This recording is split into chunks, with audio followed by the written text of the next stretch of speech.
I am not Apple friendly. Oh, really? Yeah, And why is? I'm a the Windows recording is person. on. This is, they take what they get. We're almost ready. I'll let you know when we are. I'm sorry? Oh, no, this is too cute for me. That's too cute. We are recording, we are ready. And we are starting, so.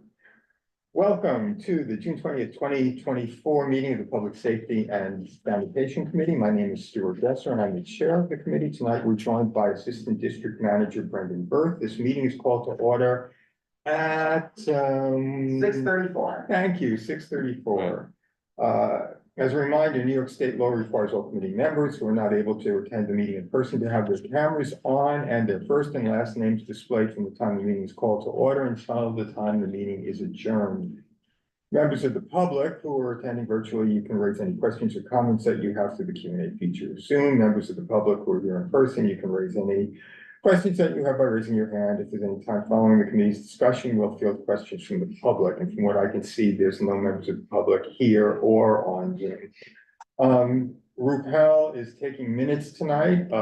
She's not present. She will do it off the video, and this will stress her out to no end because she will wish she were participating in this conversation. Just a reminder that when you take minutes, the purpose of the minutes is not a pro forma satisfaction of the law. In fact, with the video recording that we have, we are not required to have written minutes. Rather, the written minutes are for helping other members of the board if they want to catch up with what happened at the meeting, especially if we have a resolution and they want to know what the debate was about and who we discussed it with. Or members of the public. We will now take attendance by roll call. Brendan will call the roll. Committee members, I will call your name. Your name is called, please say present. I will announce if there is quorum. Stu Dusser. Present. Eric Goldberg. Present. Rupel isn't with us tonight. Steve O.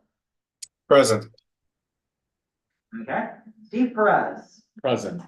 Ann Feldman. Present. And Hader Zaidi isn't here at the moment, but he should be coming later. But we do have a quorum. So the agenda for tonight's meeting was distributed ahead of time by the board office and is reflected on the screen before you. If there's no objection, we'll adopt the agenda. Members of the committee, if you object, please raise your hand. Seeing no objections, the agenda for tonight's meeting is adopted. The minutes from the April 18th and May 16th meetings were distributed ahead of time by the board office. If there's no objection, we'll adopt both minutes as drafted. Members of the committee, if you object, please raise your hand and indicate which minutes you would like amended. Seeing no objections, the minutes of the April 18th meeting and the May 16th meeting are adopted. They'll soon be available on the CB6 website. In order to conduct an efficient meeting, let's observe a few ground rules. No one may speak until granted the floor. Committee members who are here in person, if you have a question about committee business or you wish to make a motion, please raise your hand and I will identify you so you can speak, although you know we're more casual than that. Committee members unable to attend in person, if you have a question about committee business, you may raise your hand through Zoom and I will identify you so you can speak. All committee members, it's extremely important that only one person speak at a time so that members of the public watching at home can understand what's being said by each committee member. The chat function for committee members present via Zoom should not be used for committee business or questions about the agenda topics. All such remarks should be made on the record by raising your hand through Zoom. Chat should be used only to alert us to any technical difficulties you're having or to state in writing information like an email address that was already stated aloud on the record during the meeting. So, committee business. First item is discussing what we as a committee want to do. I'm gonna blather for a couple of minutes because I didn't put my notes together soon enough to be concise. But I'm just gonna lay the ground for what I would like to discuss. Understand that this is an open-ended discussion. These are the issues I think that I thought of. So the first question, I think, is simply, when should we take on issues that have shown up on everyone else's plate already? We have, for instance, Everybody else, you mean other committees? everyone else in the universe. Oh. So for instance, in the last 2 months, we've taken on actually the last 6 months, we've taken on both shoplifting and fires caused by lithium-ion batteries. These are definitely issues that are important to members of this community, but they've also been, heavily covered in the news, and the, state and city legislatures have already been looking at them. There seems to be a relative consensus as to how to address these issues. So the question is, is this something where we're just extraneous, or should we talk about it anyway? We may want to pass a resolution supporting legislation that's already been, proposed. We may disagree with the consensus, or we may just feel that we need more information. But on the other hand, last month, we brought a speak with notable experience in loss prevention, and none of the bids and neither of the police commanders for our jurisdiction appeared. So the question is, what did we accomplish? It was interesting, but did we achieve anything by doing that meeting? And I think efficacy is a question that we should consider anytime we take a topic. A related subject that we discussed, and we began to explore is diversion of arrestees from prosecution and alternatives to incarceration. This is an area where consensus is lacking, and where, I think it's an evolving and developing realm. It's not something that politicians are running on. It's a long-term question that can have consequences for our community. And as people of this community who probably expect to be here for a long time, I think we have the luxury as appointees, as opposed to elected officials, of looking further ahead, and discussing issues that may have more profound consequences, but over a longer period of time.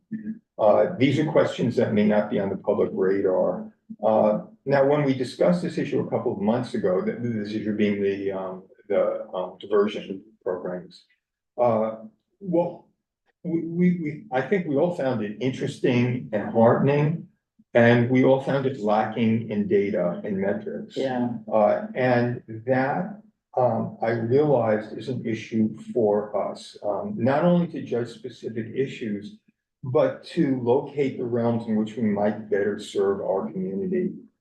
So one of my first projects, and working with Brendan, is some data collection. We asked CCRB and the comptroller, for instance, for some information on police community relations, basically, and police conduct issues in our area.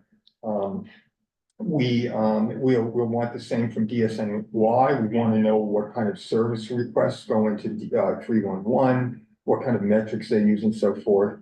In terms of policing, we want to know the clearance rate, how many crimes are solved, because this is actually a critical question when you look at policing, because if you have a perception that you're going to be caught, and caught quickly and punished, you're much less likely to perpetrate a crime than if you think, nothing's going to happen. And the clearance rate is fairly low for most crimes. If you saw the article that Ann sent to us the other day from the Center for American Progress. Yeah. It pointed out that the clearance rate is really low. And so the efficiency of a police force, the effectiveness of police force to solve problems, to solve crimes, can have a real consequence on the safety of people in the jurisdiction. So, one of the things that we may care about is where NYPD is spending resources. Is it patrolling, protests, or is it trying to solve crimes that have been reported? So these are important issues. Thanks to some recent legislation, that we can also see what police officers have had complaints filed against them. The problem is figuring out which ones of them belong to our jurisdiction. And thanks to Brendan, we do have some census information for our district, which I noticed demographically, 65% white, 18% Hispanic, I'm sorry, 18% Asian, 9% Hispanic, and only 3.5% Black, which is not the kind of representative of the diversity in this city. But interestingly and unfortunately, the race of the people in a particular precinct indicate something about police-community relations. So these are issues that we might want to discuss. So the last question that I want to raise, which is what we're going to start with, is how we improve our impact. And I'm going to ask both Patrick and Jesus especially, when we pass resolutions, well, to start with, how does the office decide who receives the resolutions that we pass? And Patrick, when an elected official gets these resolutions, what actually happens? Does the office look at the preamble, the whereas, and say this was really well reasoned? This is something we've been considering, or it just kind of it goes through the staff and they mention it to the elected official, and if it's not something that's been on the plate, it doesn't go anyplace. And we also have to consider other questions like, do we work with other community boards? There haven't been, to my knowledge, a lot of joint resolutions with other boards, but there's 59 boards in New York City. It seems to me that one board with one opinion is probably not going to get the kind of traction that 3 adjacent boards do. So I'm going to leave it at that and ask you two guys to give your thoughts. Well, Sure. I guess. Yeah, if you want to go over how the resolutions get sent out, you can absolutely, and then I can pick up. Sure. Yeah, we'll tackle that first part of that question.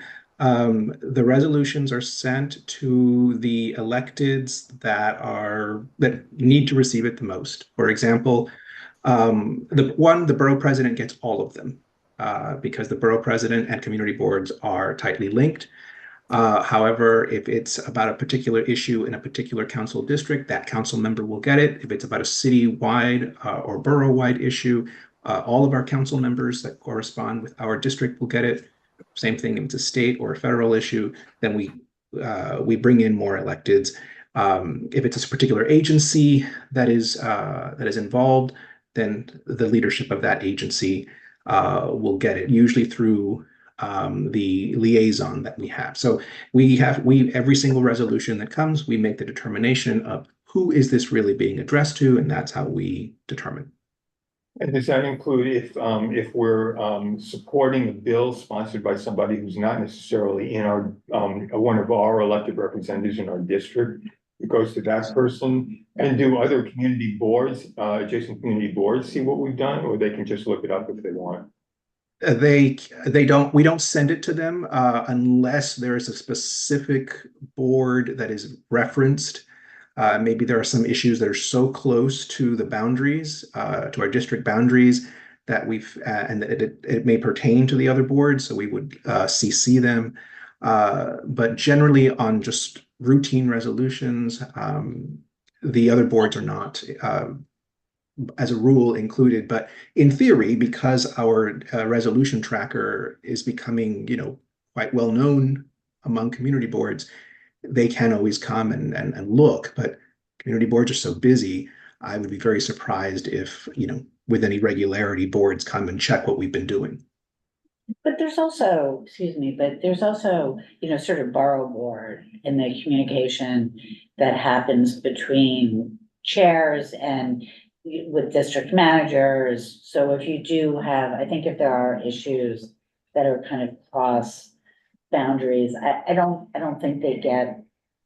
At borough board, there's borough board and there's borough service cabinet. Borough board is where all the community board chairs in the borough get together once a month at the borough president's office to discuss issues that pertain to their respective districts.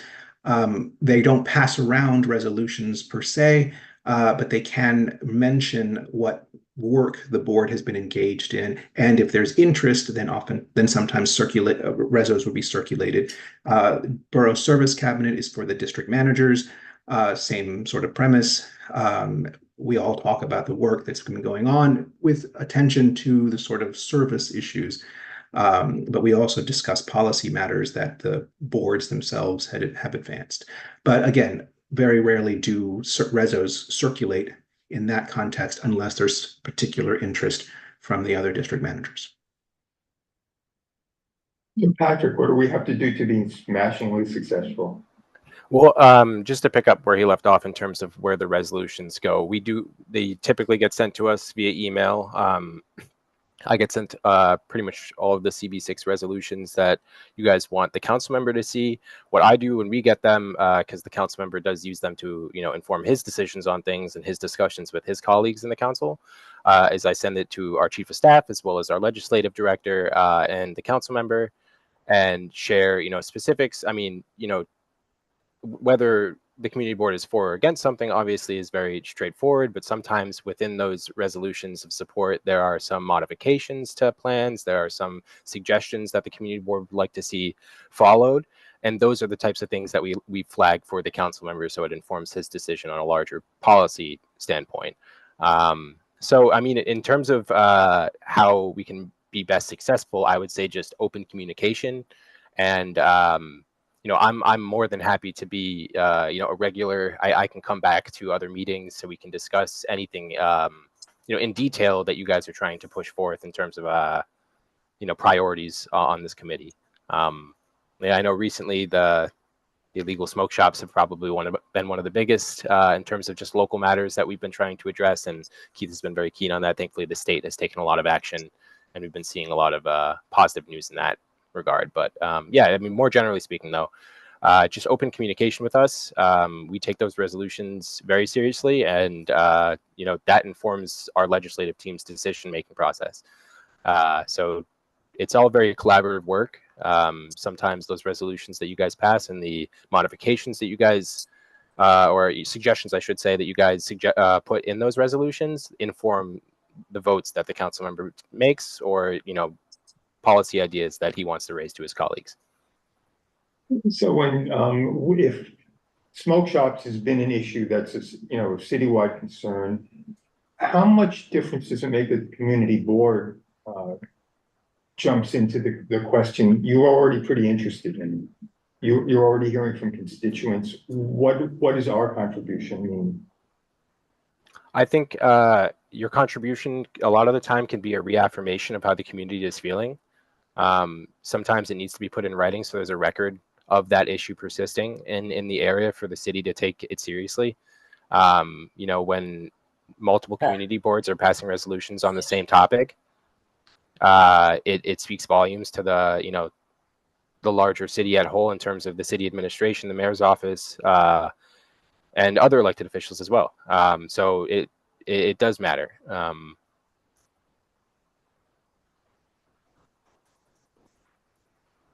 I would say, if I can add on a little bit to that, but I think we have to remember that it's not entirely a one-way street, because many times when we send resolutions out to elected officials' offices at all levels of government, local, state, and federal, to agencies, again, at all levels, local, state, and federal, very rarely do we get back, hey, even I got this. And so it's not like they're going to take it and sort of follow up with us every twist and turn that the particular legislation takes or that the issue takes. We may never hear back about these resos, and it could be that, as Patrick says, the resos that we pass inform the decision making or the policy ideas or the voting of this or that elected official or this or that agency official. Oftentimes we don't know that because the committees don't seem to follow up. The office will follow up here and there with the limited bandwidth that we have on issues of really big importance, but the committees really do have to follow up. the Reso tracker does make that a little bit easier now that they can easily sort out just their committee's resos for a specific time period. But that needs to happen. At times, if I can be perfectly frank, it does seem like a resolution will captivate the imagination of a committee for 20 minutes, a resolution will get passed, and then it's never really thought of ever again. And that, if one of the issues is trying to increase impact and decrease, futile exercises, that's one way to go about it. Maybe less is more. And for those that are passed, follow up, follow up, follow up. Because I have not seen necessarily a great impact on, say, the reports that we get at full board from elected officials' offices mirroring the resos that we pass. Those need to be brought up by the board if truly you are interested in that. We don't get a flood of updates to all the resos that we pass. Some agencies are a little better than others. It may take them a year or two, but they'll say, yes, we agree, or no, you're not getting your way on this one, but at least it's a response. But those are very few and far between. I assume it does serve an influencing mechanism, passive or active. And I think also it shows the community, like when it's something that's of community concern, it's like, yes, we actually are paying attention. And again, we don't know to what rigor or depth our resolutions read. But if they are, let's assume they are. And typically speaking, it's not just, hey, we want this. There is a why and the background and context. And hopefully that actually increases the insight available to the electeds about, maybe generating new ideas or reinforcing certain notions. So I guess it influences. That's what my understanding was as I was going through the. Right, sometimes also there's a value in a purely symbolic resolution. You're supporting some entity in the community. Like the co-naming. Excuse me, or Co-naming. co-naming, exactly. Just did.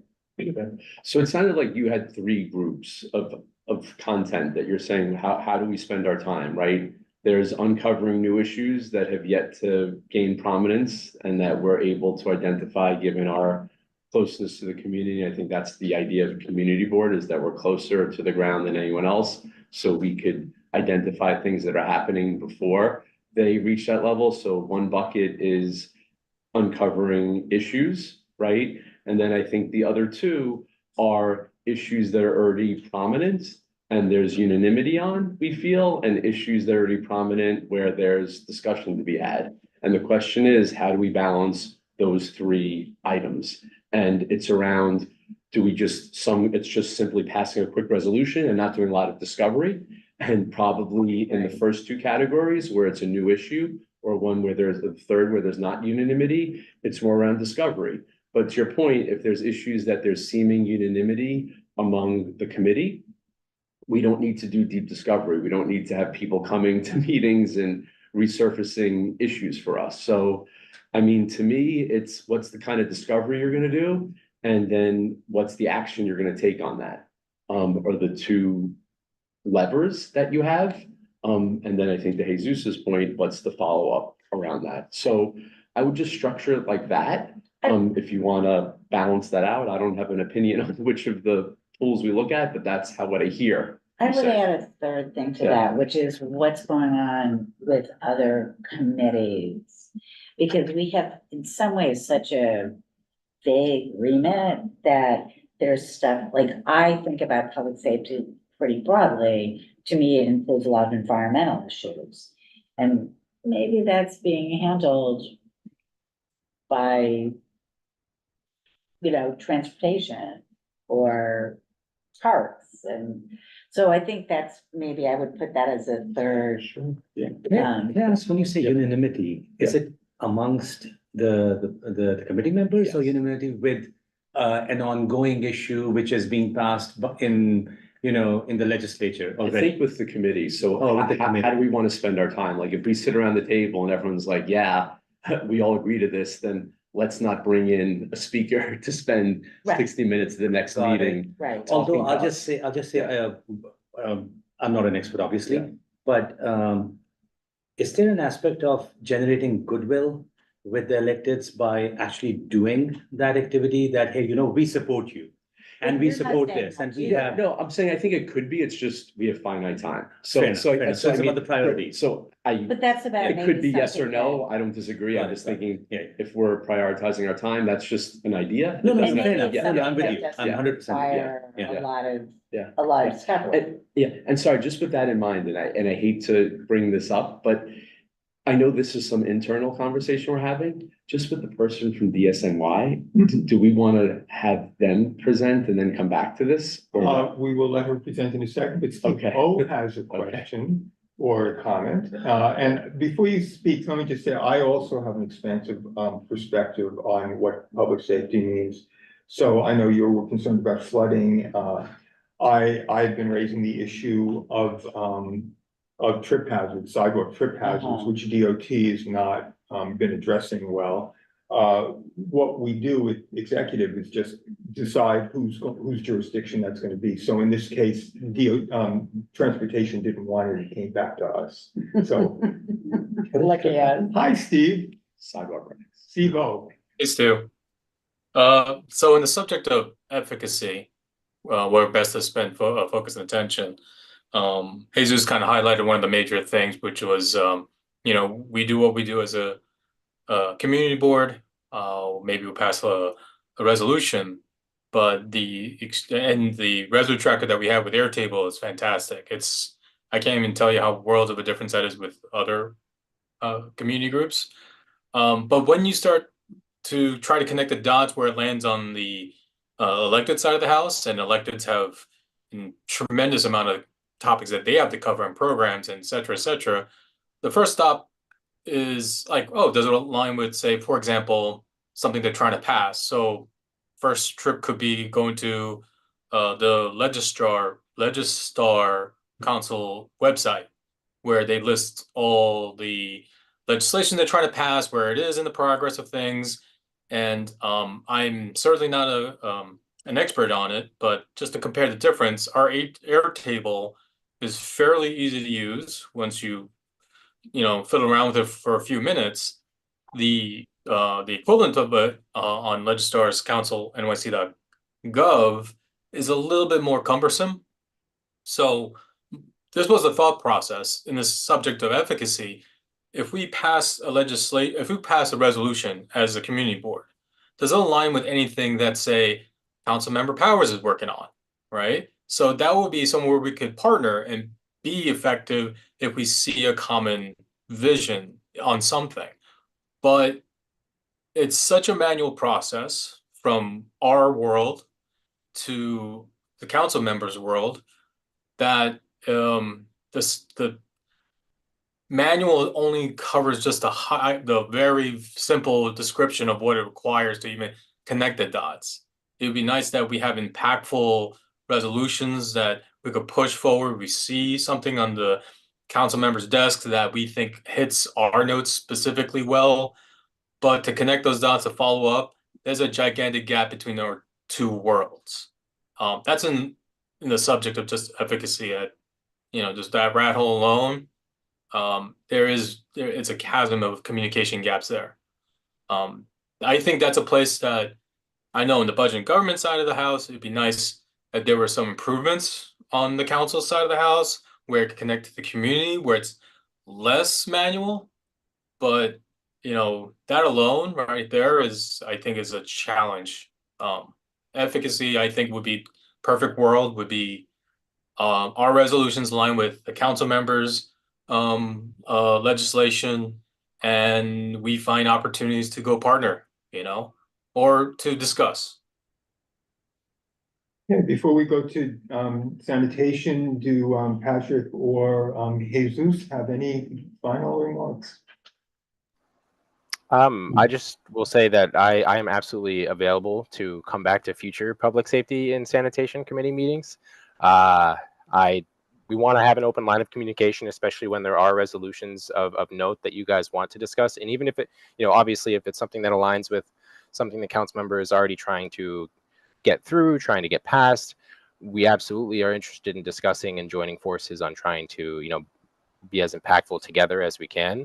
But also it's an opportunity to raise items that the council member may not have thought of, may not have thought of a certain way, maybe change his perspective on things. He really does listen to a lot of the opinions that he hears from those resolutions and, from recordings of community board meetings, from, notes that we take from our memos on the meetings that we attend. It all does really inform his larger decisions. So just keeping an open line of communication with our office and us doing the same with you guys, I think is vital. So I mean, just speaking for myself, obviously I know we want to try and plan for the council member to attend a future committee meeting with you guys. I believe we're trying to get that set up for sometime in the early fall. But I'm more than happy to come back just to be a conduit between the two offices, or between this community board and our office, so that we can try to be as impactful and waste as little time as possible, so to speak. But yeah, that was pretty much the last. I don't have anything else to add. And Jesus, I mean, you are concerned that we do have an impact. Do you feel that we're still a bit misguided, or would you suggest we look? Go ahead. I think there is room to grow on the impact side. That said, there is no guidebook for how to properly make an impact, as a public safety committee. A lot of it is, trial by fire, and you're sort of learning and seeing what works and establishing best practices, and any number of things can upend that. What I will say, this conversation could go on hours and hours, so I want to be respectful to our colleague from DSNY, because I can be around. But I'm happy to come back. Well, you all know where to find me, so I'm happy to be here as many times. I'm happy to be here as many times as it takes. But yeah, I mean, some quick ideas. Look around what other public safety committees are doing on Manhattan's other 11 boards. See what the community councils for the precincts are doing. It's probably good practice for somebody, one or two members of this committee, to always attend those, to have your ear to the ground there. But yeah, this is a conversation that certainly is not over and should continue. And I'm happy to be here. That's great. Thank you. I just wanted to put this on the table. So these are thoughts that we have. I don't think we have to have a resolution of principles now. Thank you all. Marissa, thank you so much for your patience, as well as for joining us. So sanitation as a community board, our interests in sanitation are obviously quality of life as well as health and safety. We should also be concerned about more global questions like recycling. But locally, though, we know that this is a pretty dirty city. Trash is still deposited somewhat haphazardly in plastic bags, which don't do a good job containing the trash and keeping them from the sidewalk. There may be local issues like over-enforcement and under-enforcement. We should also appreciate that DSNY does a lot more than trash collection. Yeah. It sweeps the streets. It is responsible to some degree for graffiti removal. It salts the roadway and it clears the snow, and it is perennially blamed for not clearing the snow fast enough. Say there's no more snow anymore. I'm sorry. Yeah, right. That's what the snow's got. Just a little sidebar of my own wine, that one of the regulations about snow is that you don't shovel it into the street. De Blasio has been seen doing that. The bids have been doing that. And as a bicyclist, I can tell you that is not a good thing. So sometimes we really do want to see enforcement. Anyway, Marissa, thank you for being with us. Let us know what you have to say. Great, thanks for having me tonight. Is it okay if I share my screen to show a brief presentation that way? Can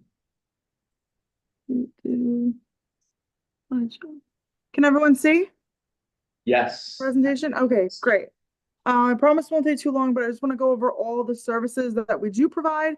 So this is my first time coming to this committee meeting, talk about what we do provide and answer any questions that you all have. So of course, talking about the Department of Sanitation, We have 59 districts. We actually match up with the community board districts. So if you know when an address is in a community board, that's the same for our sanitation district, just to keep that in mind. For your garage, you're located on Pier 6 with M3. So you're down by the Manhattan Bridge, your garage, if you ever want to walk by. In the photo, this is for 1, 2, and 5 over on the west side.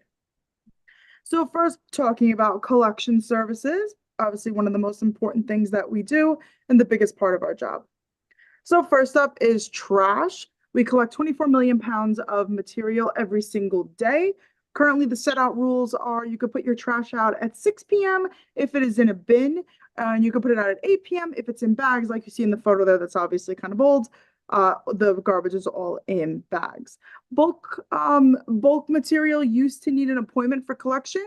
That's no longer the case. If you have bulk material, that just needs to go out on your non-recycling day. Next up, just talking about recycling. Obviously, we have our 2 different waste streams. This is one of our split body trucks, dual body trucks. On one side, we can put our paper, cardboard, and boxes. The other side could be metal, glass, and plastic. We can also put anything on the other side. So if you do see one of these trucks and you see garbage going in on one side or compost, no need to go 311. We're just how we separate the material. So the truck could be used for anything, not just specifically for recycling, just as you see that out in the field. Some people do get confused sometimes with the truck.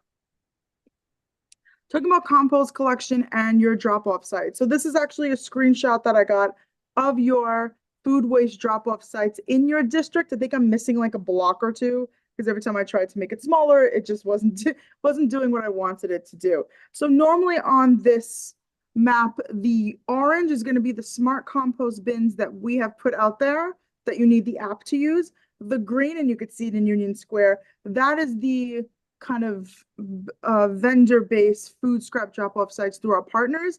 There's not a lot right now with our partners. I know through some budget cuts, a lot of folks were really hit hard by that, specifically Grow NYC. But of course, Union Square still has the farmers market where you can drop that off. All Manhattan residents will get service starting October 6th. That will be your curbside collection. That will be once a week. Currently, select addresses in M6 are getting that collection service. That was from a while ago. We're not accepting any new addresses for that. So if you have it already in your district, then you have it already. If not, you're gonna have to wait until October 6th for that. So at the moment, the best bet is to go to one of the smart compost bins and then get ready for October when your curbside compost collection begins. One thing that comes up a lot is proper disposal of harmful products. First way is through our special waste drop-off site. That is open every Saturday from 10 to 5 and the last Friday of the month, 10 to 5 as well. Yours is 74 Pike Slip. That's the only one in Manhattan. You're more than welcome to go to any of the other ones. If you need that information, I'm happy to give it to you. If you need to go into the, but that's the one in Manhattan, is all the way downtown. We do have safe disposal events. That is for our solvents, automotive, flammable, and I think E is for electronic. I forgot what the acronym stands for.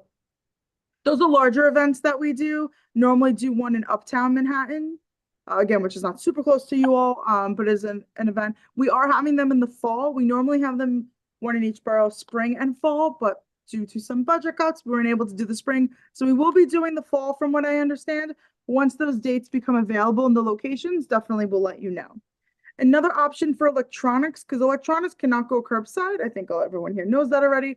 Can't go curbside. That is illegal. We're not going to take it. There's an eCycle NYC program. If you're in a building or you know a building that has 10 or more units, we actually can install a big, what's the word? It's like a cage, like a metal cage that folks can actually put their electronic waste in there. We actually work with a third-party vendor, ERI or Erie, depends on who you're talking to, how we say it, and they will actually pick up that material, the electronic waste. So they get rid of all that. There are a few elected officials who have done some safe disposal, like pop-up e-waste events, where people can drop off their electronics. I did one last year. It was in Brooklyn, but we had the paper shredding and we had e-waste collection as well.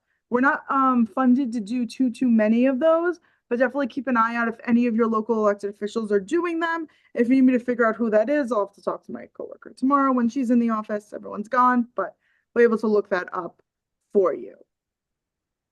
Something that you kind of mentioned was bags on the street are not really ideal. So just want to chat about containerization. I'm going to go to businesses first because that has started already. As of March 1st, all businesses in NYC must use bins with secure lids when setting out trash. This is any business. I don't care what they do. I don't care what they sell. I don't care how they sell it. It does not matter. It applies to all of them for any waste. This doesn't, nothing for nobody with a loading dock. That's not really that normal here in New York City anyway. This doesn't include recyclables. It's just trash or organic material. So that started March 1st. So every single business should have a bin outside. For residential, starting in this fall, buildings with 1 to 9 units will be required to set out all trash in containers with lids for curbside collection. I'm still told that shouldn't be recycling. We most likely will be coming around to all community boards in the fall to chat about this again. So you might see my face again in the fall. Just be prepared for that. Summer 2026, property owners of buildings with 1 to 9 units, you have to purchase a official NYC bin. I don't have the full details of what that bin is yet, but everybody will have to buy the same bin, essentially. If you're a building with 31 or more units, Manhattan, this is definitely up your alley, will be required to use stationary on-street containers for their trash, serviced by our new automatic, those side loaders that have the arms that go up like this. This has been put out a couple of videos about that. The buildings with 10 to 30 units will be able to choose between the stationary on-street containers or use smaller wheelie bins. We're rolling this out first in CB9 in spring 2025. I will admit, when we get to questions, I do not have a ton of more information about the residential containerization. This is all on our website. So if you have more specific questions, I might be able to do some clarifying, give you some clarifying answers, but I won't be able to get super in depth because I've not been given the talking points. We have not been given the full plan for what this looks like. Really just the fall 2024. I can speak more about that. So this was touched upon already, but a little bit of our other cleaning services. Obviously, as you can see in the picture, we have mechanical broom, street sweeping, cleaning services that go up and down the streets. Of course, we have our corner baskets that we service as well for people to put litter in. Manhattan has the most corner baskets, so you most likely see them on majority of your corners on the major corridors.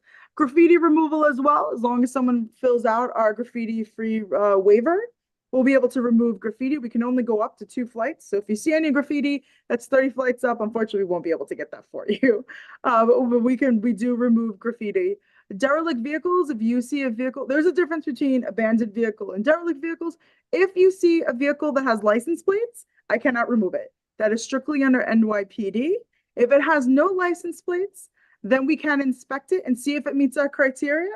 Our criteria for derelict vehicles, it fluctuates per type of vehicle. If it's a Tesla that has no license plates, but it really just has a little scratch on it, I really can't take that, then it's not really a derelict vehicle. So we definitely do our inspections and we do some investigation to make sure that this vehicle does actually belong to someone. But a lot of the ones that are all messed up, no license plates, we will definitely take those off the street. Abandoned bikes, we get a lot of this as well. If a bike is chained or left somewhere and it meets our criteria for that, again, I'm sorry I didn't bring it in front of me today, but if it meets our criteria for that, then we can remove it. If it's missing if it's rusted, if it's missing everything you need to use it. I know some people will remove the wheels on their own just for safety, but if you're losing everything on there, then we can definitely take it. Illegal dumping, that is a major issue in New York City, normally in the outer boroughs, I would say, but in Manhattan as well. If people have dumped a large amount of material, then that's considered illegal dumping. We do have some cameras out there that is catching that. Again, that's really more in the outer boroughs in Queens East and Brooklyn North and South, where it's a huge issue, actually.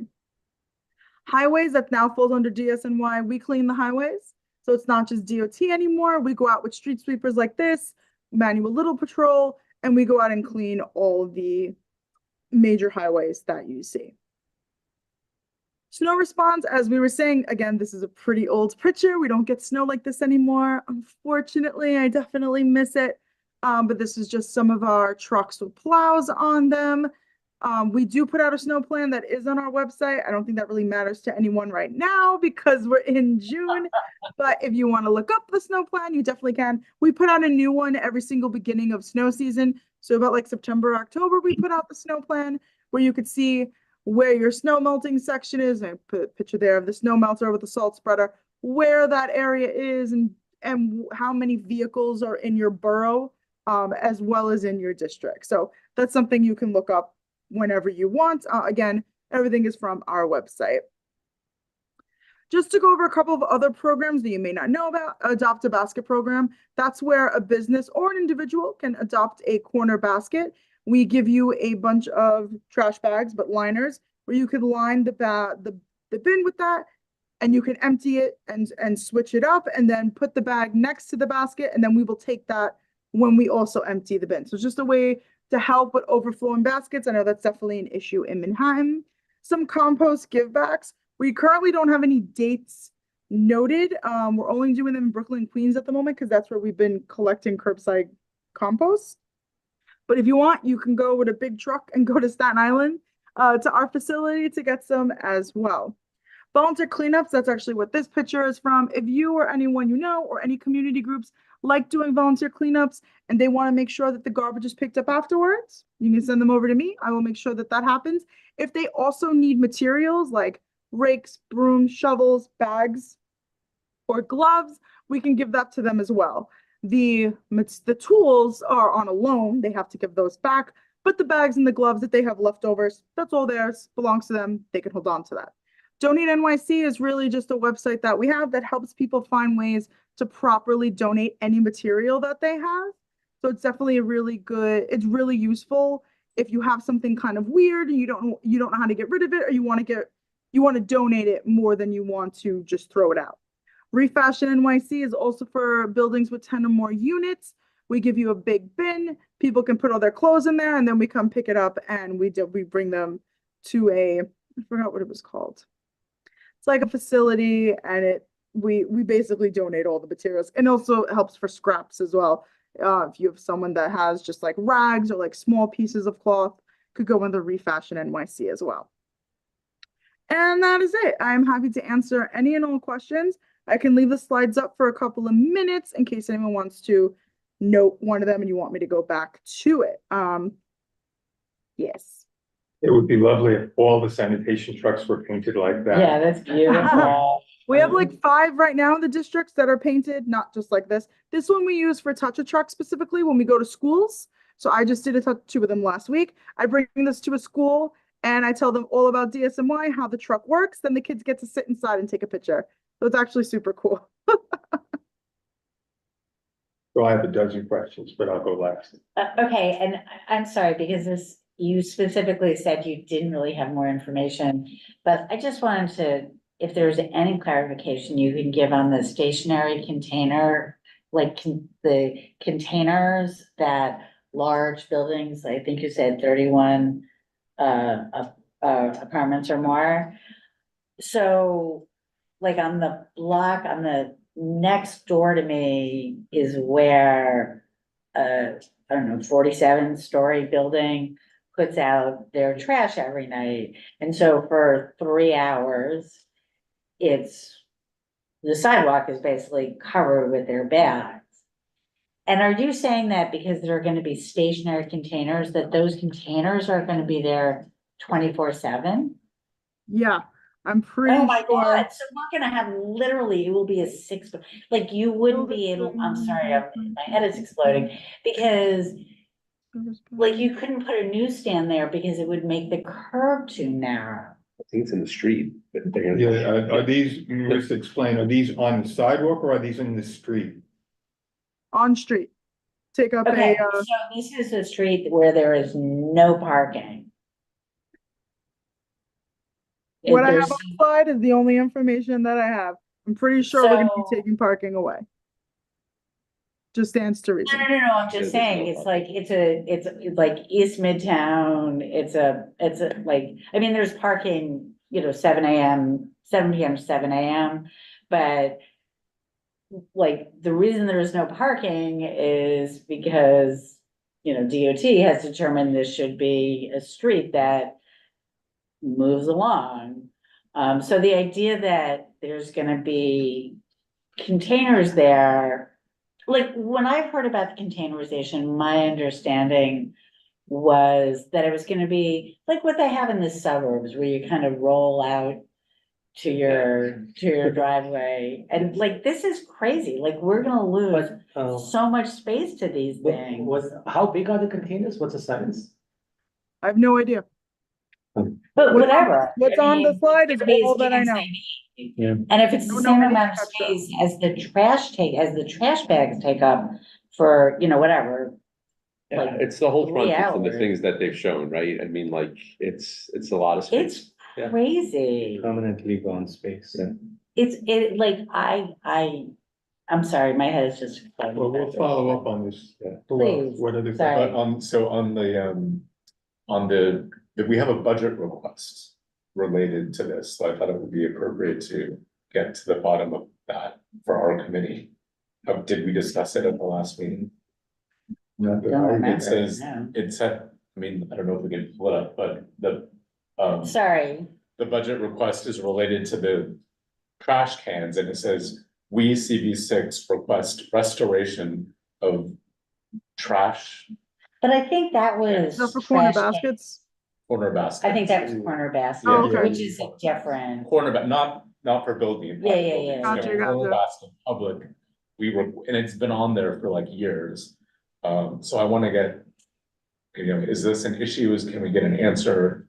What is happening with it? Well, Ann, can we send Marissa, I'm pronouncing your name right, am I?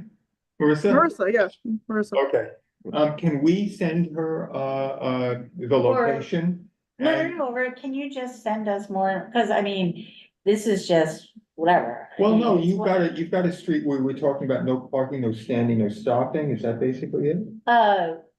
7 AM, 7 PM, 7 AM. That's fine, so can we send you that location and you tell us how DSNY would handle it in that case? We understand that on other blocks, you may be taking up parking spots.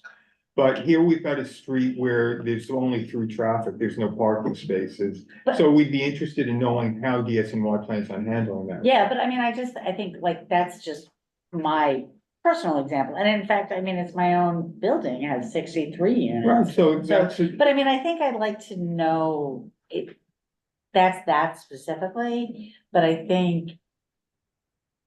I think I am probably not the only person that had a very different understanding of what containerization meant.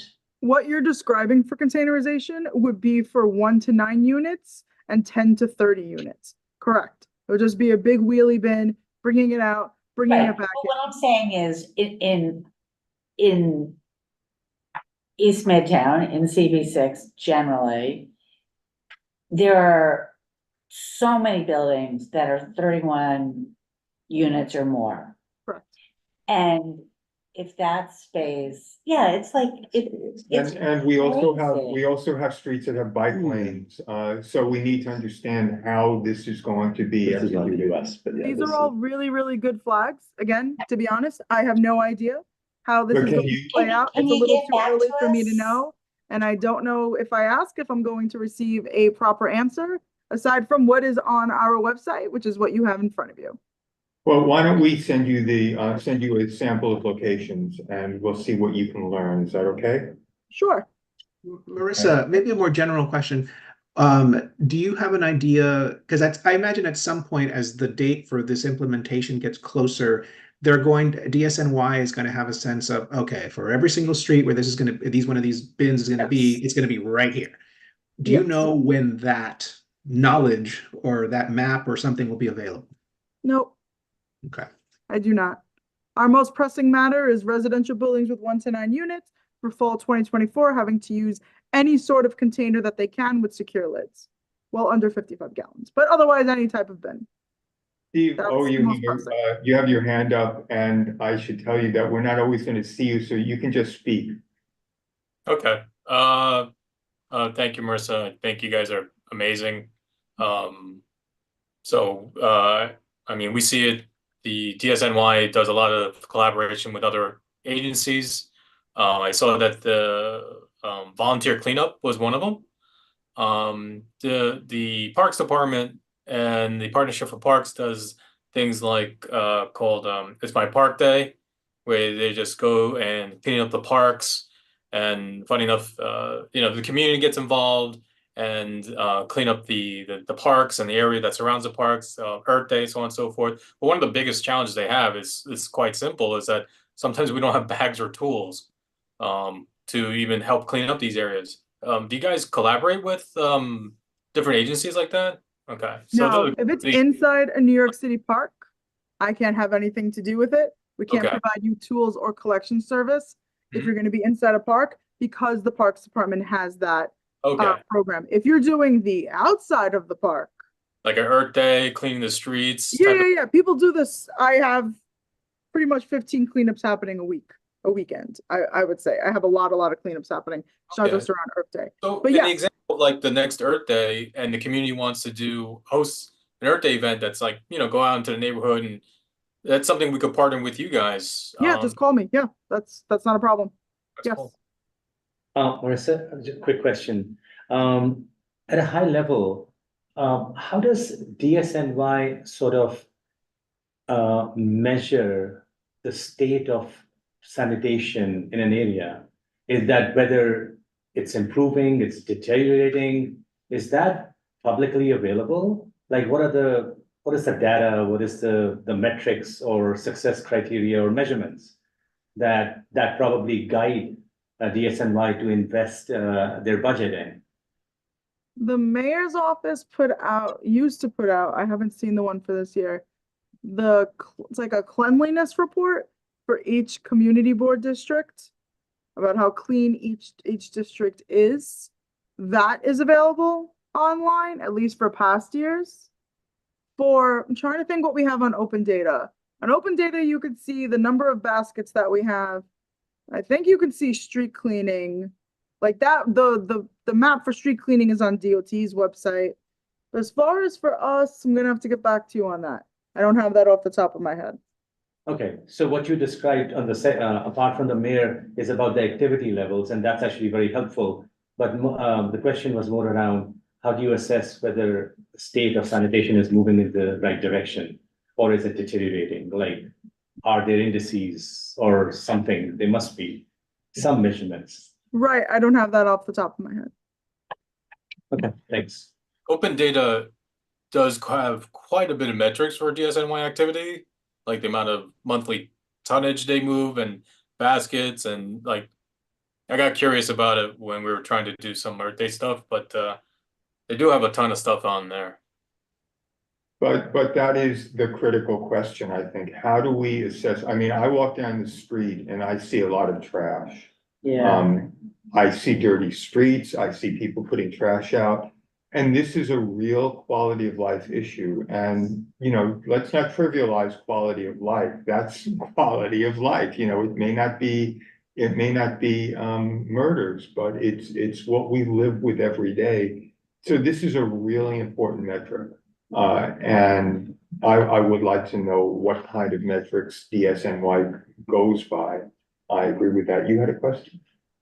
Yeah, but can we come back to the budget request, because that's Go for an important, I mean, it's a budget request Go that for this committee has put forward specifically for DSNY. So it states, we request full restoration of sanitation street side waste basket it. service. Doesn't that date to, the COVID, lockdown though?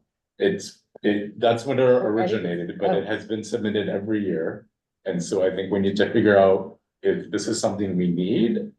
Do we want more waste baskets, or can we get rid of this? Or has the rate of collection been restored? I mean, Marissa, do we know, do we measure when we have overflowing, waste receptacles on the corner? I wouldn't say we measure when it's overflowing. We service the baskets X number of times a week. In most cases, it's once a day, every single day, at least for Manhattan. That's normally the case. of when we're servicing baskets. And if you're talking about an increase in service that would require more funding, that would come from the mayor's office or from the city council, from your local council member, through some of our initiative funding that they could give us. For newer baskets or more baskets, we are in what's the word?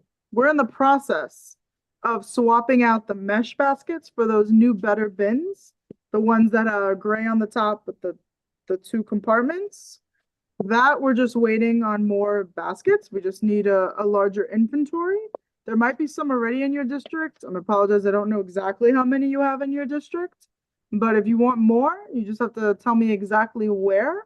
And let me see if we have any in inventory at the moment. For a long But time, we you just didn't have understand- any in inventory. You understand the question is, once again, metrics. In order for DSNY to deploy its resources efficiently and to satisfy the neighborhood, we need to know where the trash is. We need to know what trash containers are overflowing. So does DSNY not collect any kind of data like that at all? On overflowing corner baskets? Sure, Well, that's what you're asking, right?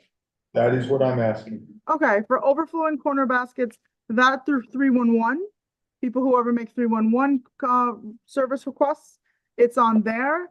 And for a supervisor's cleaning log as well, he will note if there's an overflowing basket. When sanitation workers are emptying the baskets, I do not think they're taking note of which ones were Yeah. overflowing when they were serviced. So we're gonna ask Brendan to express what kind of complaints we get here at our office. We'd be interested in seeing that 311 data. Is that on open data, or how do we see that? The service requests that come on 311 for sanitation? No, it's not gonna be on open data. But I don't see any overflowing. From January to June, you had some miscollection requests, blah, blah, blah, blah, blah. That's not it. 1 second. Overflowing. I feel like it's not generally a problem except on like St. Patrick's Day. Well, it has been. Let's ask Brendan what he has to No. say. From January to June, there's been no overflowing basket complaints. So for one of the examples, and just an example, we would presume that, a collection around a popular subway station should have more baskets than, say, something that's on deeper into the neighborhood, like on First Avenue or probably Service Road, where there's not a lot of foot traffic. But I guess we're trying to find out what's a conduit from the community to DSNY that say this neighborhood needs more trash collection or more baskets, whatever the solution is. Like we just don't know where we could connect numbers to the request to you guys. Brendan, speak. Yes. So circling back to Steve's mention of the budget request about sanitation street side waste basket service.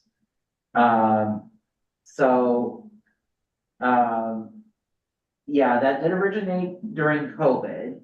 However, and Marissa can attest to this because I had been in contact with her about it since then. The issue's been dealt with, but we did have some issues a number of months ago with a number of missing litter baskets, particularly in the Kips Bay area on Second and Third Avenues. That a lot of that was due to the whole situation with replacing mesh baskets with these newer baskets. And additionally, from what I understand, there were some other baskets that were damaged and had to be taken out of commission because they were damaged. So that sort of confluence of factors, replacement of baskets, other old baskets being broken, that did create some issues with litter basket availability, but the baskets, at least in that area, have been replaced. And Councilmember Rivera's office was helpful in working with our office and Department of Sanitation on that issue. So what's your assessment from the complaints you get here in the office? What's your assessment of how well sanitation is responding to our issues? I would say as well as sanitation can with the resources it has. You know, sanitation, like many agencies, could always use more resources. But you know, that's not. Yeah, I'm sorry, I wasn't asking for an assessment of how the department is handling it, but how well the city is keeping our community clean. The trash containers, you know, fewer rats, emptier trash containers. Are we getting a lot of complaints like that? We get some complaints. I will say though, in terms of the rats, that's not just sanitation, but also Department of Health. Department of Health deals with a lot of rat issues as well. But, you know, we do deal with some, like, this property isn't being kept clean type of issues. And a few cases of illegal dumping as well, although not as much as the outer grows. I don't know if that answers your question, if not. Sure. Is the trend increasing? I think it's important to realize that not every complaint is going to come through the community board. So it is Sure. hard, even a significant number. We get a wide variety of complaints. My assessment, though, is that they don't, while they are very expansive, they don't go very deep. So I don't know that statistics from the community board complaints that we get on this particular topic would be super representative or super informative. But it does seem like the question is sort of, because I bet if we were to ask our superintendent for District 6, is Community District 6 clean? I'm willing to wager that he would say it is. But it does seem like the committee is saying, well, we're not so sure because what we see in our day-to-day life doesn't necessarily reflect that. And what does clean mean? So Right. one of the things that actually came up at a good time, we recently got a new superintendent for District 6. And I don't know him myself. I've seen him in online meetings once or twice.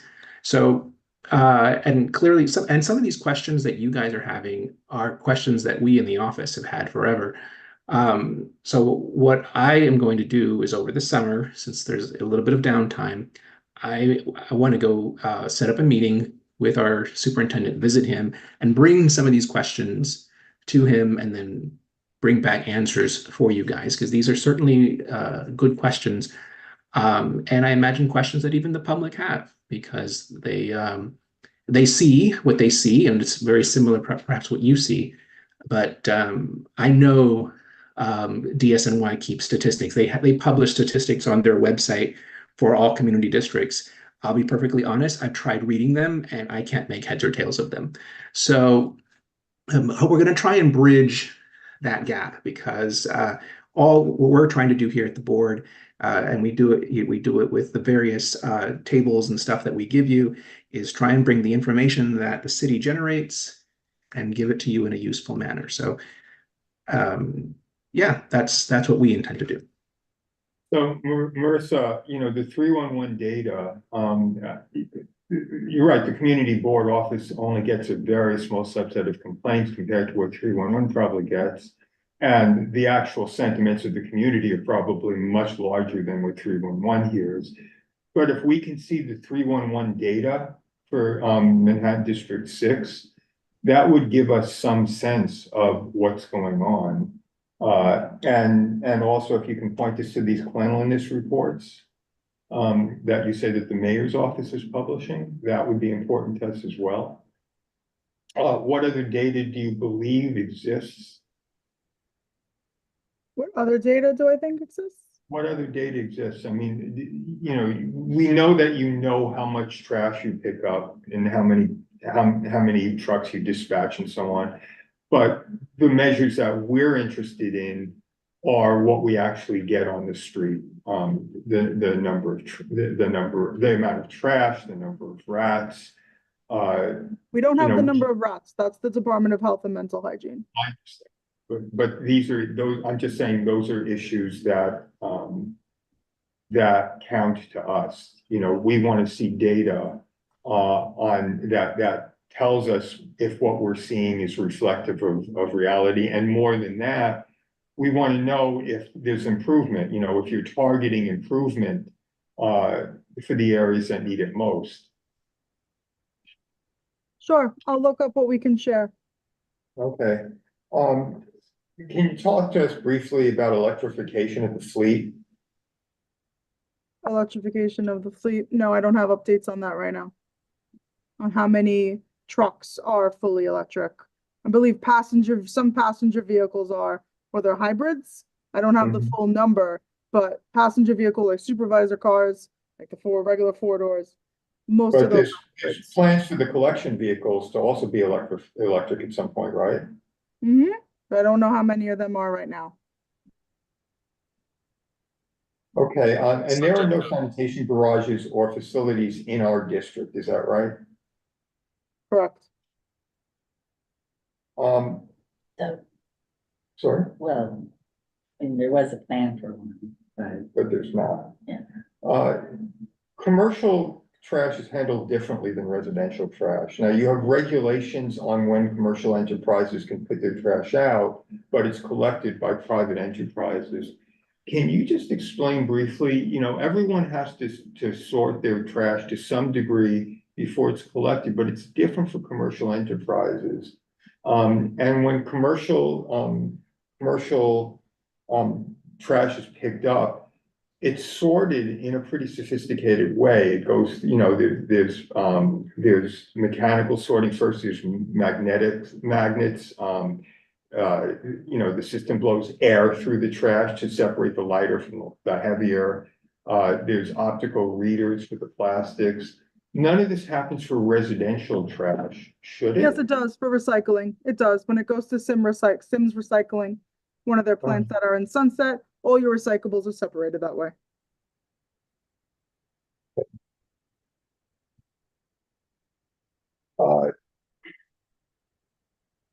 One issue that I don't think you can answer, but it's a question that I hope we can hear from your supervisor, from the District 6 supervisor that is when the city is the violator, how does Department of Sanitation Enforcement handle that? So it's a public like a police school, department or. police. We public cannot school, summons another parks. city agency, so we will work with the city agency to help them correct the issue.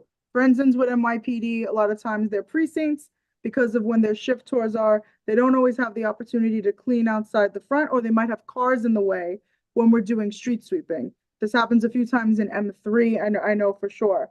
So what we do is we'll call up the commanding officer, speak with the precinct, and figure out a day and coordinate a day when we can come down and do the manual litter patrol as well as sending down the street sweeper. So we work with whatever city agency is the violator, if you will. If it's a New York City public school, we talk to the custodian, talk to the school, talk with the principal about ways that we could fix the issue. And I'm going, A summons. I'm going to speak from experience. Very often the issue doesn't get resolved. What happens then? If it doesn't get resolved the first time around, that's understandable. We'll keep working back with them. As long as we keep hearing that there's an issue and we see that there's an issue, we're going to keep working with them and find other ways that we can assist. Is there a specific issue you have in mind? I have, but they're not all in District 6. So there was an issue in District 6, which our district manager at the time handled after several years. But I won't raise that now. So are there any more questions? I would just like to sort of articulate more clearly the question that I raised before in a broader way about the containerization. So maybe if you can look into this and get back to us. And I'm sorry, Marissa, because it's so great that you came and you're probably really regretting it at this point. So. No, I'm not regretting it. Just want to make sure I answer everybody's questions to the best of my ability. How can I assist you? So the question is whether DSNY has evaluated how much curb space will be lost by this containerization. And that may be lost to either traffic flow or to parking. And has there been any coordination with DOT? Because I mean, they do own that street, so it's kind of there's two aspects to that question, but the main thing is like, is there any evaluation of like, I mean, I just feel like in my neighborhood, it's all these big buildings and they're like, there's not gonna be anything on the street except containers that are there, when there was like trash 3 hours, 5 hours a night. Now they're gonna be there, If I can make a comment. So I also shared on the chat, DSNY's future of trash on the subject of containerization. They actually have a pretty good summary there in terms of what you were addressing. I mean, not specific to your neighborhood, but amount of curb space it'll take up, street space. I plan on studying up on it a little bit more. Because frankly, it's interesting. I think it's important for the city to be clean, and I'm glad it's progressing. But yeah, there's a 90-page report there, Anne. If you want to take a look at it. So obviously I'm not on, I can't get a chat, Yeah. maybe Brendan, if you could like send that out to the committee. Thanks, Steve. Of course. Yeah, and I've been kind of following up on containerization as well. The whole of the city's in a bit of anxiety of what it all means. We certainly don't like change and seem to acquire a lot of it, obviously. But I think it's important because clearly putting, the way it's being addressed is being thoughtful about it. Can't have rats ruling our streets, can't have people abusing our streets with garbage. I'm glad it's progressing in the right direction. We were just looking to how we can help, like finesse it, tailor it so that our community can benefit greatly from this partnership. And Marissa, are recyclables also going in containers or are they still going in bags? They don't have to go in containers yet.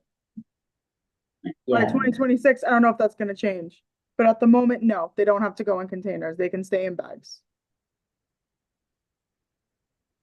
We have any more from Marissa? Marissa, thank you so much for indulging us. We'll keep coming at you, but especially for data, for statistics, that you can. And we really appreciate your spending time with us tonight. Have a good Thank night. you. Thank you, you too. So the next agenda item is apparently old and new business. There's also the chairs report. Yeah, old and new business. So There's no chairs report. I've talked more than enough tonight. and just in terms of old business, I wanted to know if we wanted to take a look at the budget request from this committee, because we're only gonna have one more. It has to be submitted in September, so with our summer recess, basically, we have to submit or discuss it at our September meeting, and that's it. I was gonna do September, but would you like to discuss it tonight? Well, I don't know if we have time, but And I honestly have not I just really wanted done. to flag it to say, we have this meeting and then we have one more, and then it's. Anything that's gonna be submitted has to be finished, so. We had security cameras on Right. there for 2 locations. We have the trash, which we just talked about. And we had the security officers in the shelters. Right, Those were the Which, budget. which. And which we remains talked unused. about. Right, So yeah, I don't know, I mean, I thought at one point we decided we were gonna consolidate those The- security cameras, but they're still showing up as 2 separate requests, so. I'm and not with, sure. with another department. It's kind of, for whatever reason that I'm not quite sure, like there are 3 security camera requests, one of them is listed as parks, 2 of them are listed under this committee. Mhm. I think, So is that because one of them was it the Dag Hammarskjöld Mhm. as parks? Well, they were all in parks originally, and they were then transferred, those 2 Yeah. were transferred over to the safety committee, so. And it seems logical for them to be in parks, frankly. Well, if they're park locations, Yes, that's what I'm saying. Yeah. They're park locations, right? yeah. yes, All 3 are park locations. yeah, I also make sure to like put Neil in the Between you loop so and- that. That's between you and the committee chair of parks. Yeah, I'm aware. Well, I think, but they're not dumping it on, us, right? I mean, they haven't transferred it to us. We assumed it for some reason So if before. anything, it seems like Park has an appetite to look at, to house those requests in their committee. So we could take all three then. And consolidate them? Mhm. But what I was saying is that He's saying Parks wants to take it back. He said, Right, is I'm that sorry, what you you're think saying? Parks wants it back? Parks want, at least that was how I understood it. Oh, I'm sorry. Yeah, give it to him. I don't have a problem with that. You have a Yeah. problem? Later? We have no reason to be jealous of that. No. Duly noted. So that will help because then in September, there's Right, no right. time to decide which committee it's done. It'll just get erased. It'll get Steve. deleted. I'm sorry, Steve. Oh, So, my comment earlier about efficacy wasn't about the effectiveness of the council member or council members or our office or the committee.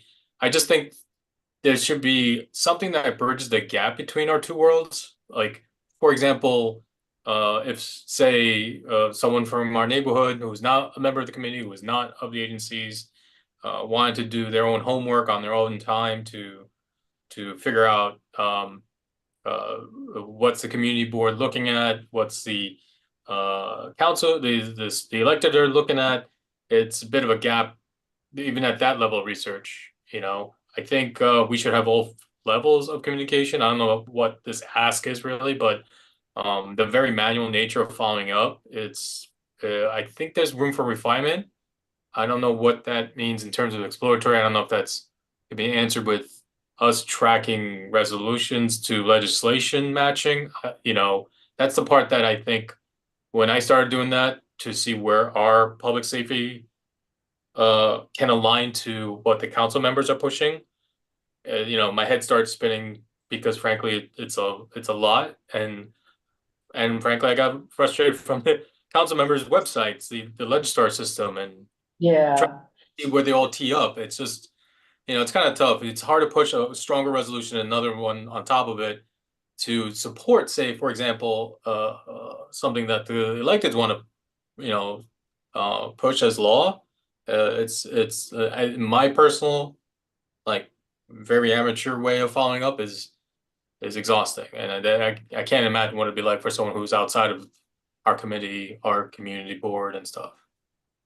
So this is not the city level, but I wonder if, like Alex Flores, I know has a lot of interest in kind of how to use information technology to improve governance. And I wonder if this is something he's thought about at all. Yeah, yeah. None of our local council members are Office of Technology. Oh, but our senator is.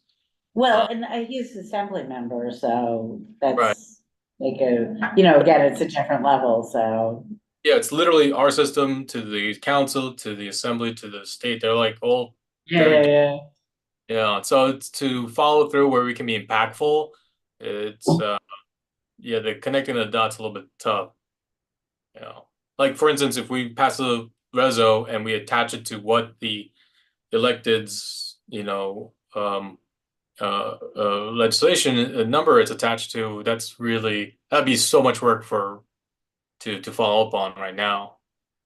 Although typically, I mean, our resolutions do, if there is legislation, they do reference it, so if Yeah, that's you're, my whole thing started. Like, how do I think a lot of those times the electeds come to us to help push their law and have us review and pass it.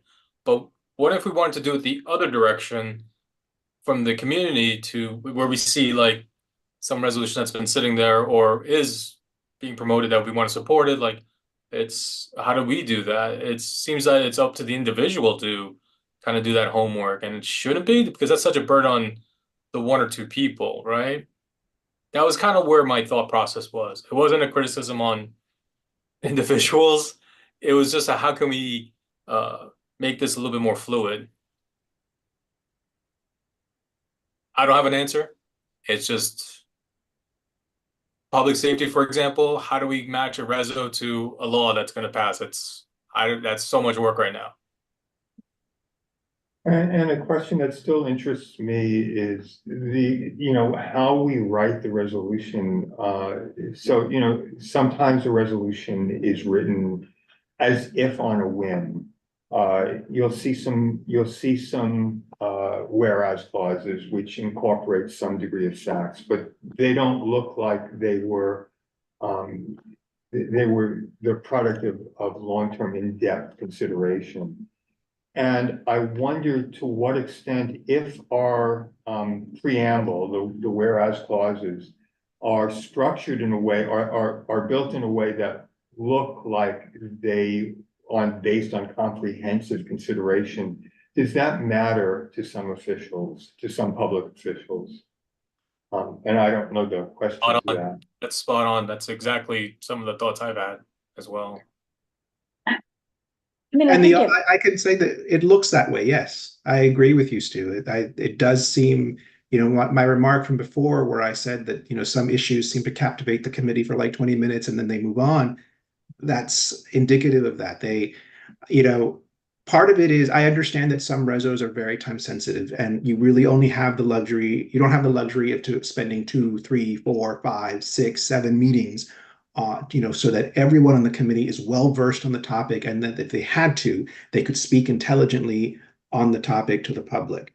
But some issues you can. And I think it would help the committees to at least consider slowing down on some of these things and really sinking their teeth on some of these issues and being more selective.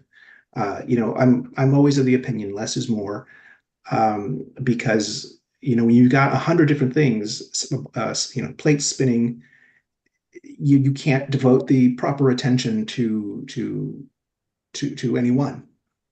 and there is also the concern about discussing things or even, passing drafts of resos around outside meetings and, because like adherence to open meetings laws, like how do you I think that speaks to what you're saying about slowing things down. Like you can't decide if it's something really serious and, somebody can go off and do research, but where is it legit to kind of talk about what you're finding in that research outside of meetings?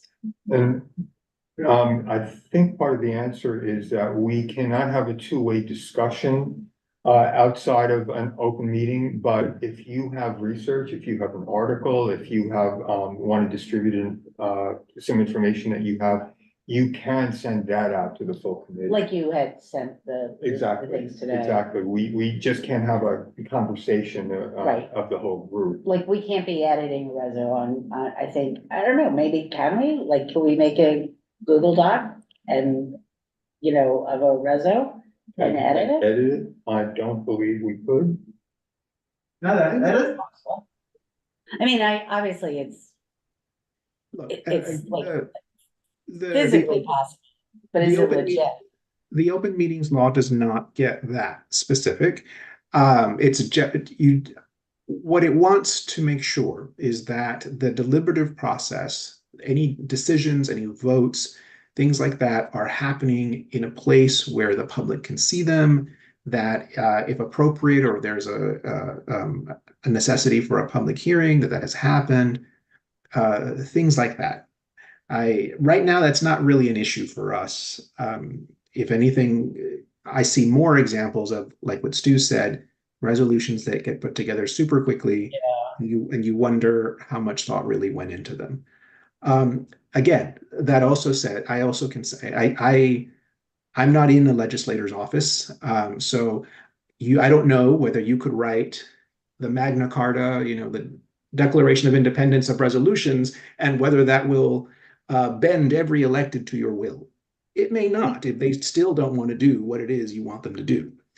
I don't think no matter how beautifully written a resolution is will convince Hochul to reverse some of the things she's done in the recent past, for example. Some people are set, with a certain priority, and that's what they're going to see through. But that doesn't necessarily mean that we shouldn't try, and that at the very least, it doesn't deliver the benefit of delivering for the committee subject matter knowledge, so that the committee members are coming and can speak intelligently about the subject matter of the committee, and it's not just anecdotes. Okay, so, over the I mean- summer, In addition to that, even if we did get, like, to further Hazel's point, say we do get stats, we still have to talk through it. Because some people, some organizations, some agencies, businesses in general make stats an art form to speak to the way they Yeah. want to deliver the message.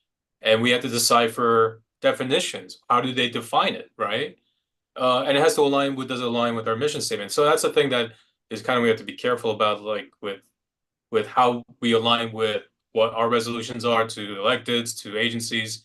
I think in a beautiful world, if we do get all the stats that we need, that we have the time to do it, but the runway to build all that stuff, like that's why I was so frustrated with connecting the dots. Like I saw all these reso numbers attached to things coming that's written into the whereases, and I was just like, how do people find the time? Like, oh, because it's coming from one direction to us. We just never have that strength to do it in the opposite, or even a dialogue. And maybe, and like you said, Stu, it almost comes like almost like of a whim that we have to quickly respond to it. And I think, for example, the article of the research that the DSNY did with the future of trash, that's an opportunity where we can possibly study up on and get ahead of it, because containerization is going to be a subject. The moment it starts deploying in our neighborhood, everyone's going to have an opinion, and everyone's going to talk about it. I don't like how it's here. I don't like how it's there. And we have, as a community, have to get behind it. What does it mean? Because trash has to change in our city to be a functioning city. And if this is the way that they've done their research and we understand it, we have to be ahead of it. And that's one example, because that report isn't going to execute within the next month or even years. So just and an I hope that we will be more conscientious about bringing opposing views in. Because the only way you really learn the facts of a circumstance or by listening to people who are critical of it. Yeah. absolutely. The only, one observation I want to make about our resolutions and their impact is particularly, I think, in this committee, we have been rather judicious about our resolutions. We've had one resolution the entire year. I've been on the committee for a year. We had one resolution. The three of us helped draft the initial draft. It was on hate crimes, it was very timely. I mean, that was an expansion of hate crime lists for New York City. We had to be able to weigh in on that. Were we on board or not on board? But I think like we also had a fairly substantive conversation Sure, about I'm it. just saying, and just reflecting on our committee, because that's what we're helping you. Right, That's right. what we're on this committee. Let's reflect on what we've done over the past year. I mean, I think we haven't been just churning out And random resolutions. We've frankly, been very- I'm more concerned with some committees that I feel like I hear they never have resolutions, and there's often not even a report, and it's sort of Well, like, I do want to be clear that we shouldn't measure our quality based only on resolution. yeah, for sure. I thought Matt did an absolutely excellent job, that meeting that we had, NYPD and the DA's office. And Yes. the bids there, and he let them have a communication that they hadn't had before and appreciate why some of the prosecutorial decisions, for instance, were being made. So let's not be too strict about how we measure performance based on resolution. That's a fair point, actually. That resolution was a well-informed resolution. Yeah, We had, They made this district attorney. came and spoke Exactly. to us. And, yeah, And we went down, I think, obviously, you guys went down finer into categories as well. It was actually a very, I think, substantive one. I think what we've also seen is some of them, in my opinion, have been more emotional. From some of the committees, not to undermine any committee or any resolution, but this one was truly actually substantive. So what do we, let's talk about subject matter as long as we're here. I still would like to look more at alternatives to incarceration, diversion, crime prevention. I would like us, if we can, to hear from some criminologists about how we should be addressing these issues, especially if we see certain stagnancy, I think, in the way the city is handling things. And I would most certainly over the summer like to collect statistics, both on sanitation in our district and on community police relations and on police conduct.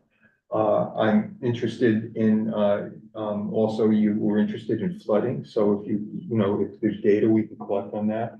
What are your feelings about what? Should we keep the retail theft Well, topic alive? Yeah, I mean, that was one of the things we were talking about. We had talked about sort of putting in a proposal, which this is not gonna happen, but like for, a fellow to do some of this data collection and analysis.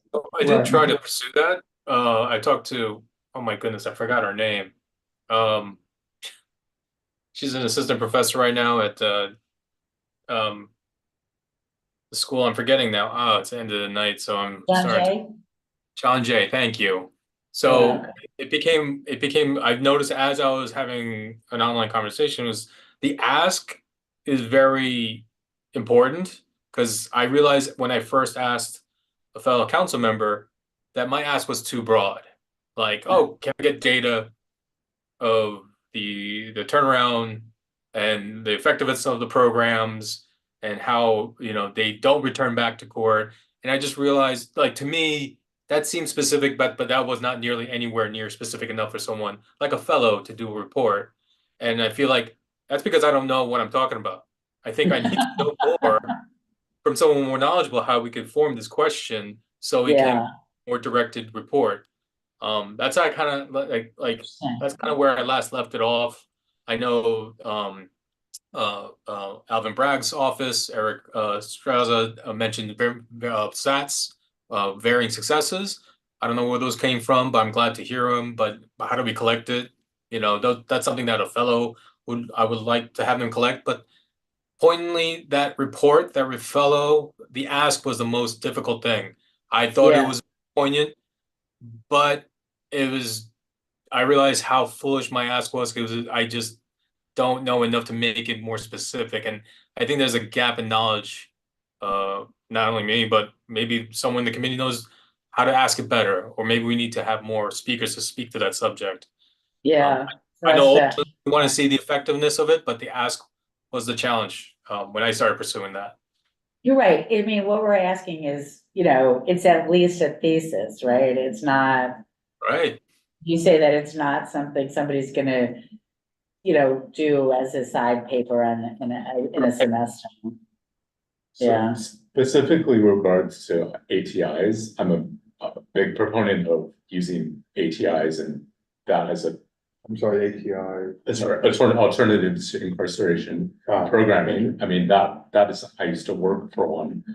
I would say the one challenge I have was, because we're looking at our district, is that so the organizations and the city money and all of that that's going to these organizations that are serving these populations, they view those populations as they're providing a service, right, to these populations. So what I will say is those populations do not live in our district. Yeah.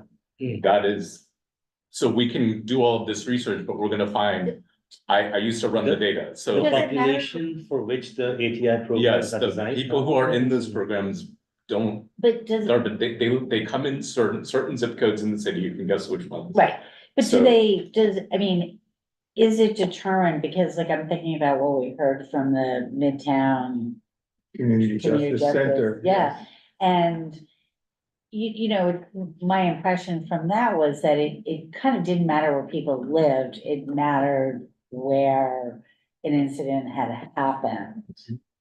Correct, but the services are provided to the people and Where where they they are. live and where they Right, live. which is appropriate. And that is, and the whole trend back Right. 15 years ago was doing community-based services and providing services where Right. they are. And they're targeting those communities. So look, our CD6, or when you look at sort of even the crime across the city, this is not where it's happening. And also this is not where those people live who are going to be in those programs. So Hence I should not be kind a of, priority. so I would just say, I'm actually happy that our mandate is expanding beyond just Right, that, because I think there's a whole host of quality of life issues that are way more important for CD Right. six. As opposed to kind of the city writ large. though there was also, one of the notes I made was, the difference between crime levels and perception of public safety. And, I mean, I think if you talk to people and they think we're living like it was in the seventies, and it's like, no, like, we're not. And so I don't, you know, I don't know how we address that as a committee. I don't know if we do, but it seems relevant. Broken windows, if you read the original Wilson Kelling article, they are concerned about perception sometimes more than reality. Right, but I think there are things that now, if, and I'm not saying that like one is too many, but I mean, I am saying one is too many, but if somebody gets, you know, pushed in front of a subway, like everybody in the city knows about it. And so it feels like 50 people got pushed in front of the subway. And so I think that's, I just like, I think there's a social media is just really different. And so I think, you know, people think crime is going up and it's not. Maybe that's something that we could tailor into the ask of a thesis for a fellow for the research. Because I know when we did that district report from the fellow for the board, you know, that was great stats. It's a great takeaway to understand our neighborhood. It'd be nice if we had something like that for public safety in our neighborhood.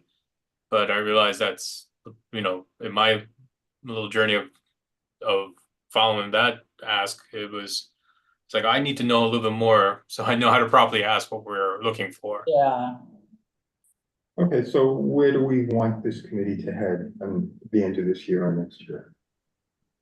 What's the agenda? Long-term things in our last meeting, it'd be nice to look at long terms like the what Ann mentioned, like a fellow. I think forming that question of what the public safety looks like for the neighborhood. Just the act of trying to build that, what that ask is, what that report should look like. I think we should take some time on what that is. Because clearly my personal journey of asking, like, can you do a public safety of effectiveness and how they don't turn back to reincarcerating? Is like, what do you exactly mean when they came back with questions like, wow, I'm really like foolish. Like, I realize how dumb my request is that someone is actually knowledgeable in the subject. So I kind of took it a step back and presented to you guys. I think we should take time on what that ask is as a long-term thing, because at least that's a report we could build off of and stack off from extended for the long term of public safety in the neighborhood. Well, I applaud you for doing that, Steve, even if and I used to interview for a living, and I always made sure my first interview wasn't very important because you always got it wrong. Like that was how you actually figured out the right question. So thank you for doing that. I used to do that too, but I also had this, I had also learned that you could ask the dumbest questions, and if you're asking a smart person, you're still gonna get a great Yeah, answer. it's true. So basically, we should start by collecting data, Yes. And even identifying what data it is we want to collect. Mhm. Like, you know.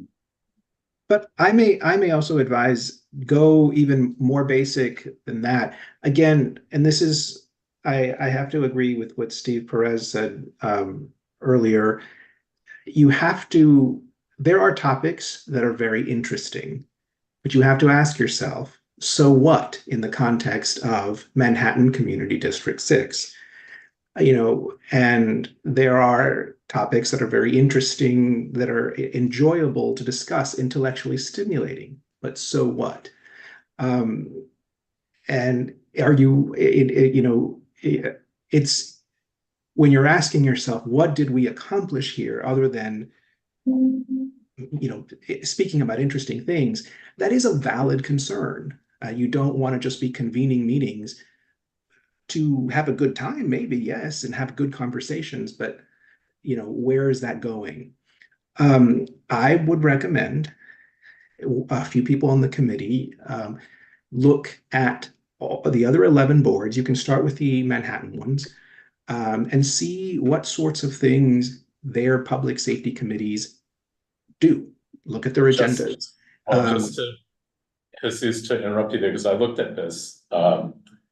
I looked at all of the websites of all, we're the only one that has a public safety committee.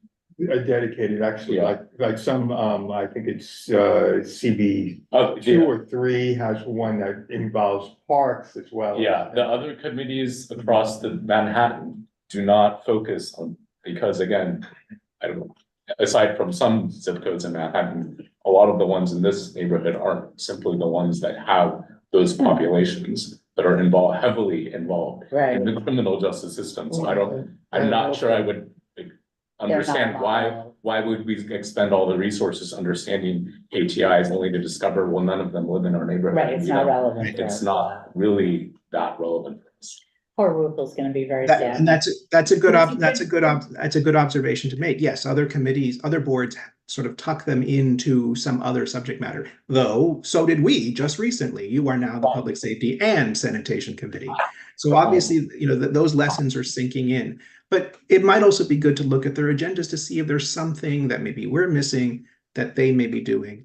Or maybe we find that, hey, we're doing it the best. That's comforting and reassuring. I would also see, I think it might also be good for one or two folks of this committee to regularly attend the community council meetings. I'll be honest, I've been at this for years and haven't really been able to regularly attend them, nor am I entirely certain like how they fit in to this sort of, they're not a city agency like we are. They're attached to a city agency, NYPD.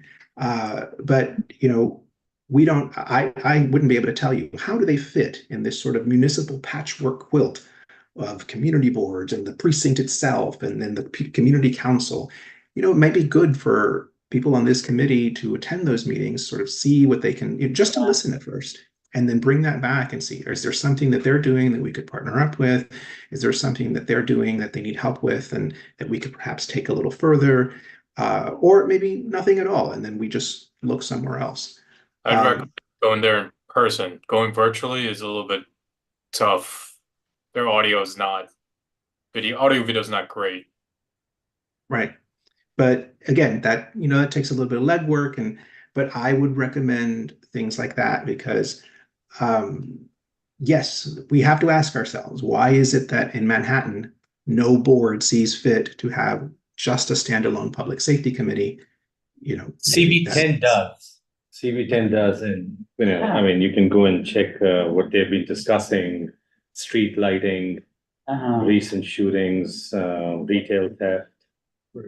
And CB8, on the other hand, has a human services, public safety. Yeah, they put it in with their human services and stuff. So Yeah, Community Board 10 does have a dedicated public safety committee. I'm looking at their website now. Yeah. But I would still say that sometimes you need to collect the data before you know what you're looking for. I'd like to see not just the CompStat crime statistics, but the clearance rate. I'd like to understand what NYPD is targeting and what's being overlooked. I'd like to hear what criminologists say should be going on in our district. Sometimes you don't know the questions to ask until you start asking. You know, one of the things that I observe, and it's a little bit different because I'm so close to the UN, but so often the cops you see on the street are not precincts, they're counterterrorism. Mhm. And so, like, and they don't know, they get up in the morning and they go wherever they're told to go, like, they're not neighborhood people. And you also have, so we know litigation, we know that there's a federal monitor who recently, for Yeah. instance, released a report on these special units, I think they're called, I can't remember now, they're essentially the replacement of the street crime Right. unit, but they're uniform. And the federal, monitor found that in some precincts, the compliance with the Constitution was 100%, and in some precincts it was 50%. I don't know that we're going to hear that directly here, but we're gonna see that through litigation, we're gonna see that through reports, and I think those are issues that can be of concern to us. You know, the conduct of our local police as well as their success. So I don't wanna, I mean, there are a lot of different places to look, but I think we need to understand the numbers and collect data before we dismiss a realm that's not being completely relevant to us. So. Sounds like 8:24, we have 6 minutes to make it a nice even. 2 hours. Any other old or new business? I got nothing. And I'm sure Brendan wouldn't mind having the 6 minutes back. Would you, would someone like to make a motion to conclude the Motion to meeting? adjourn.